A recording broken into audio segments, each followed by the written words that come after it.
A variable is something that you're able to keep within the scope of an agent over time between various roles. So it doesn't, everything so far we've been looking at is self-contained, right? The rule looks at one event and it makes a call. So in this case, what we're doing is we're using a look back, rather a variable as part of our detection. So in this example, what we're doing is and new process. I want to just deal with new processes. And the first one is I'm saying if the event file is signed, value is 0. So that means if the value is not signed, so 0 meaning negative. So if the value of the file is not signed, so a process starts, it's not signed. So and the second part we're saying is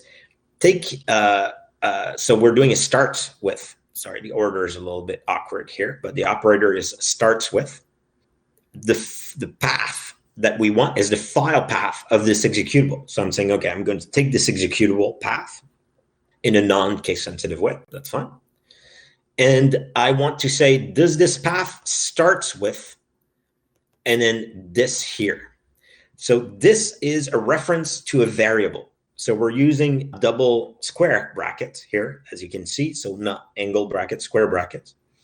And we are putting in a variable name in this case.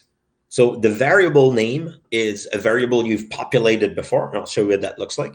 But much in the same way that the look back, takes the value from the events and stamps it, we do the same thing with the value of this variable. So if that variable was the value was z //, this is what you would get. So we would say the net effect of this would say, well, if the file path of this executable starts with z // this value. A bit of an example of why this would be interesting is if we merge that with a different type of rule. So here's an example of how we would populate that variable. So I will remove this. We have another rule in this case. And what we're saying is that the detect part of this rule is just the operator is Windows. So an operator that says, is this a Windows box? If not, I don't care. So we're saying, is this Windows? And the event should be a volume mount. So if I see a new volume mounting on a Windows box, I want to match this. And the action is we're going to say, I want to add a variable. The name of this variable is new volumes, just like the rule above.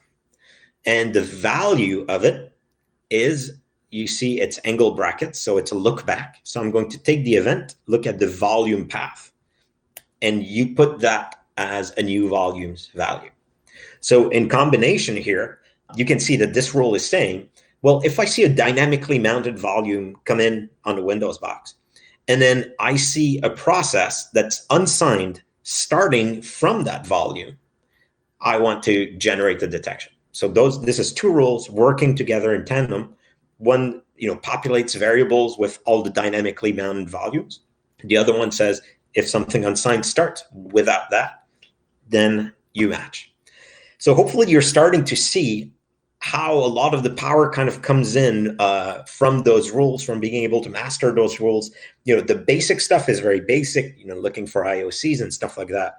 But doing, a rubber ducky detection, like this is effectively kind of doing, somebody plugging in a USB key on a box, on a Windows box, executing an unsigned exe from that, detect it, is very, very powerful.